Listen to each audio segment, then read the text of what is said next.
김만입니다. 위클리 리포트 5월 3주차 진행하도록 하겠습니다. 자, 이번 주 주간 아파트 매매 가격 동향부터 볼 텐데요. 5월 15일 기준입니다. 5월 15일 한국부동산원 통계 자료를 볼 텐데요. 자, 매매 가격 계속 하락폭을 축소하고 있습니다. 상승 지역은 28개에서 39개 지역으로 늘어났고요. 하락 지역은 141개에서 133개 지역으로 줄어들었습니다. 자, 상승 지역은 늘어나고 하락 지역들은 줄어들고 있는데 지역별로 한번 보겠습니다. 전국은요, 지난주가 마이너스 0.07%였는데 이번 주는 마이너스 0.05% 하락폭을 축소했죠. 자, 수도권 지역은요, 굉장히 의미가 있습니다. 마이너스 0.04에서 마이너스 0.01. 와, 이제 다음 주 되면 드디어 마이너스 자 떼지 않을까 기대가 되고요. 지방은 마이너스 0.09에서 마이너스 0.09. 자, 서울은 마이너스 0.04에서 마이너스 0.01. 서울과 수도권 지역은 마이너스 0.01입니다. 자, 다음 주 마이너스 4를 떼고 드디어 0 플러스로 돌았을지 굉장히 예의주시를 해야 되고요. 여기서 우리가 눈여겨봐야 될 건 지방하고 온도 차이입니다. 지방은 0.09, 마이너스 0.09에서 마이너스 0.09. 거의 똑같았죠. 지난주하고 똑같은데 서울 수도권은 하락폭을 빠르게 축소하고 있다. 서울 수도권과 지방의 온도 차이를 좀 느껴볼 수가 있습니다. 요즘 뭐 미분양도 그렇고요. 아무래도 옥석 가리기 양극화가 조금 더 심화되는 거 아닌가 하는 생각이 듭니다. 자, 이제 1차 하락, 급격한 1차 하락은 일단 멈췄잖아요. 사실상 끝났고 이제 본격적인 게임, 줄다리기 게임을 시작하는데 매도자, 매수자가 매도자들은 집을 파려는 집주인들은 절대 저렴하게 팔 생각이 없고요. 집을 사려는 매수자들은 이걸 따라가야 될까? 너무 많이 올랐는데 좀 엉거주춤한 상황, 지금 그런 상황입니다. 서로 밀고 당기기를 하고 있는 상황이기 때문에 당분간은 약간 거래량이 늘어나고 살짝 오르다가 또 주춤하다가 올랐다 내렸다 등락을 거듭하는 보합세가 유지될 가능성이 높을 것 같습니다. 자, 문제는 전세죠. 전세 한번 보죠. 자, 전세도 하락폭을 축소는 하고 있는데요. 매매보다는 조금 그 축소폭이 약합니다. 마이너스 전국 0.11에서 마이너스 0.10, 0.01% 개선됐고요. 수도권은 0.08에서 마이너스 0.06, 서울도 마이너스 0.07에서 마이너스 0.06인데 지방은 오히려 확대가 되었습니다. 역시 전세도 서울과 지방의 온도 차이를 느낄 수가 있고요. 전세 사기가 많이 발생하고 있기 때문에 빌라 오피스텔은 좀 두려워하고 겁이 나서 안 들어가려고 하는데 오히려 겁이 나니까 안전한 아파트로 많이 이동을 하면서 아파트 전세 가격은 오히려 빠르게 더 회복을 하는 최근 그런 상황입니다. 자, 이런 분위기 좀 빨리 캐치를 할 필요가 있을 것 같고요. 자, 매매 가격 한번 조금 더 살펴보도록 하겠습니다. 자, 서울은 앞서서 보듯이 0.04에서 마이너스 0.01이고요. 경기도는 마이너스 0.04에서 마이너스 0.01, 서울 경기도 똑같네요. 자, 인천은 0.00에서 0.03 상승폭을 조금 더 확대를 하고 있습니다. 자, 강남 3구 중요하니까 한번 보죠. 0.02에서 0.10. 와, 초고 많이 올랐네요. 0.08%포인트나 올랐네. 와. 자, 강남은 0.01에서 0.10. 와, 강남은 0.09가 올랐고요. 송파구는 0.08에서 0.11.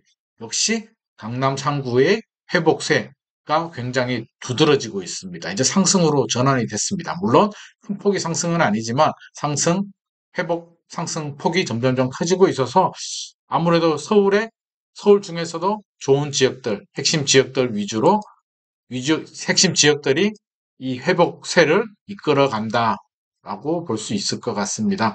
자, 이번 주 핫 이슈는요, 이게 가장 뜨거웠습니다. 원희룡 장관께서 저는 이런 말을 왜 이렇게 좀 과격한 말을 좀 한 것 같은데요. 뭐냐면, 전세가 수명을 다했다. 이런 강력한 표현을 썼습니다. 수명을 다했다. 국토부 장관께서 이게 뭐 전세를 폐지하겠다는 건 아닌 것 같고요. 임대차 3법 개정의 의지를 표하면서 명분을 찾아야 되는데 전세 제도가 좀 한계에 도달했다. 전세 제도를 바꿔야겠다. 이런 이야기를 했습니다. 그래서 하지만 전세제도는 여전히 유효하고요. 많은 분들이 이용하고 있습니다. 2022년 전세 비중이 임대차 중에서 48.1%, 거의 절반 정도를 여전히 전세, 또 절반은 월세 이렇게 나눠져 있기 때문에 단기간에 전세가 소멸되기는 당연히 불가능하고요. 또 빌라 오피스텔에 사기가 많이 생기니까 오히려 수도권 아파트 전세 가격은 오히려 더 월세보다는 최근에 전세 거래도 늘어나고 전세 회복 속도 상승이 더 빠른 상황입니다. 그래서 단기간에 전세가 폐지가 되거나 수명을 다해서 소멸하는 일은 없을 것 같고요. 하지만 하도 사기가 많이 생기니까 최근에 이제 이런 이야기들이 나옵니다. 폐지해야 된다. 인위적 폐지론이 나오는데 불가능합니다. 왜 불가능하냐면 대안이 없습니다. 우리가 자동차 단종을 시키면 신차가 나오거나 아니면 안 팔려서 단종하고 다른 차, 예전 몇 년 전에 아슬란이라는 현대에서 차가 나와서 이제 빨리 단종이 됐는데 단종을 했던 이유는 아슬란을 안 타고 제네시스를 타든가 그랜저를 타든가 선택지가 있었기 때문이죠. 근데 전세가 폐지되면 대안이 제가 좀 고민해 봤는데 전세가 없어지게 되면 첫 번째 방법 모든 사람들이 일단 내 집 마련을 해야 됩니다. 불가능하죠. 세상에 그런 나라가 어디 있습니까? 안 되고요. 두 번째는 이제 민간에서 전세 제도를 임대를 공급해 주는 게 전세인데 전세가 폐지되면 공공이 그 역할을 해줘야 되는데 우리나라 공공 임대가 그렇게 양질의 그 전세집 같은 물량들을 많이 공급을 해줄 수 있느냐? 불가능하죠. 이것도 불가능. 이것도 불가능. 아니면 이제 월세로 가야 되는데 선진국처럼 당장 월세로 전환하기에는 아직 우리가 마음의 준비도 되지 않았고요. 세입자들이 월세를 낼 만한 그런 자금력도 안 되고 집주인들은 전세금을 반환해줄 능력도 안 되기 때문에 이것도 답이 안 나옵니다. 이것도 안 나오고요. 자, 이것도 안 되고 더 좋은 대안 모르겠습니다. 저는 못 찾겠습니다. 그래서 전세 폐지는 말도 안 되는 그냥 감정적인 이야기다. 자, 그렇게 이해를 하면 될 것 같고요. 임대차 3법 이제 아무래도 원희룡 장관께서 이제 개정을 좀 하겠다라는 의지를 보여주고 있고 임대차 3법은 세 가지죠. 계약갱신 청구권, 전월세 상한제 5% 이내로 올리는 거. 세 번째는 신고제인데 신고제가 5월 31일까지 유예 기간이었고요. 6월 1일부터 이제 전월세 신고제가 시행이 돼야 되는데 원희룡 장관께서 좀 더 유예를 하겠다라고 합니다. 그래서 그 얘기는 뭐냐면 임대차 3법을 일단 좀 개정을 하겠다라는 의지가 있는 것 같습니다. 그래서 아무래도 전월세 상한제가 지금 5% 이내로 올리는데 이걸 10%로 좀 바꾸는 안이 지금 거론이 되고 있고요. 이제 에스크로 제도 같은 게 이제 논의가 되고 있는데 에스크로 제도가 뭐냐면 전세 사기가 많이 생기잖아요. 그래서 이 얘기를 잠깐 하죠.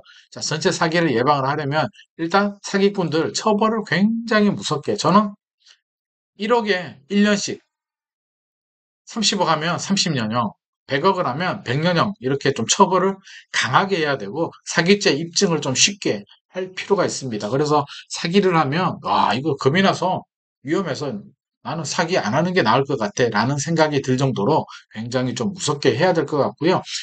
계약 단계에서 이제 검증을 해야 되는데 이걸 에스크로 제도가 좀 도입이 된 필요가 있습니다. 에스크로 제도가 뭐냐면 우리 네이버 쇼핑하면 네이버에 입금하잖아요. 그러면 네이버에서 우리 구매 확정을 누르면 안전하게 거래됐다는 걸 확인하면 네이버에서 쇼핑몰 업자한테 이제 돈이 입금이 되잖아요. 전세도 그렇게 돼야 되는 거죠. 전세 계약을 하고 계약금을 어떤 허그나 아니면 제3의 기관한테 입금을 하게 되고 그 기관이나 이쪽에서 집주인의 임대인의 그 주택수 또 세금 체납 사실 대출 받은 부분 과거 전세금 미반환 이력 모든 걸 다 확인한 다음에 안전한 게 확인이 되면 계약금이 집주인한테 입금이 되면서 계약이 진행이 되는 거고 위험하다 싶으면 반려를 하든가 계약금을 다시 계약자한테 주든지 아니면 이 집주인이 1주택, 2주택도 아니고 주택수가 너무 많고 아무래도 전세 가격이 떨어지게 되면 반환할 능력이 없다라고 한다면 전세 가격의 한 20, 30% 정도는 예치를 하고 집주인한테 이자만 주는. 그러니까 능력이 안 되는 집주인은 임대사업을 못하도록 몇 주택 이상이 되면 다주택자들은 그렇게 할 필요가 있을 것 같습니다. 제 생각에는 이런 거 좀 논의가 되면 좋을 것 같고요. 자, 피해자 구제 대책은 전세 사기 특별법에서 제가 조금 더 설명을 드리도록 하겠습니다. 좀 빨리 해야 되는데요. 왜 이렇게 더딘지 참 안타깝습니다. 자, 역전세 문제는요. 역전세가 뭐냐면 전세 가격, 그러니까 처음부터 사기를 치려고 전세금을 안 돌려주려고 한 게 아니고 전세 가격이 떨어지게 되면서 본의 아니게 못 돌려주는 현상이 역전세예요. 그래서 전세 사기와 역전세는 좀 구분을 해야 되고요. 자, 역전세는 전세 가격이 급등하다가 떨어져서 이제 문제가 되거든요.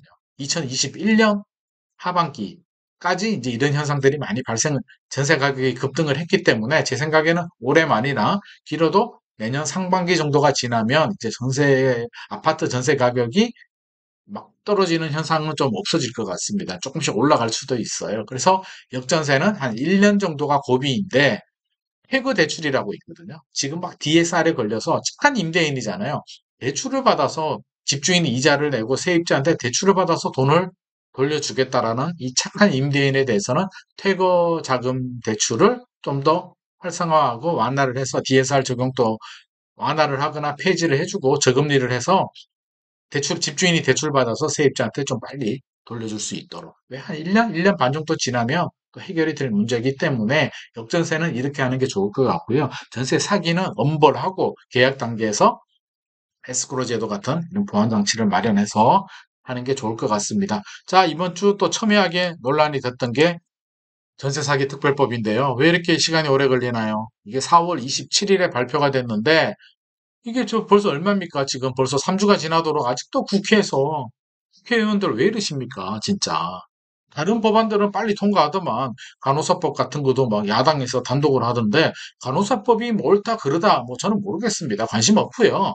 자, 간호사법보다 더 시급한 건 전세 사기 특별법이잖아요. 이거 최우선으로 해줘야 되는데 왜 간호사법이 우선입니까? 간호사들한테는 우선이지만 우리 피해자들은 지금 하루하루가 애간장이 타고 목숨이 왔다 갔다 하는데 이거 참 좀 아닌 것 같아요. 이거 최우선으로 해야 됩니다. 근데 이제 야당안이 나왔는데 자, 이렇게 야당에서는 이제 피해자 대상을 더 확대해야 되겠다. 최우선 변제 확대를 해야 되겠다. 최우선 변제가 뭐냐면 세금 선순위 근저당을 먼저 가지고 가고 경매 넘어가면 나머지 돈을 세입자가 가지고 가는데 최우선 변제 금액만큼은 세입자한테 우선으로 주는 겁니다.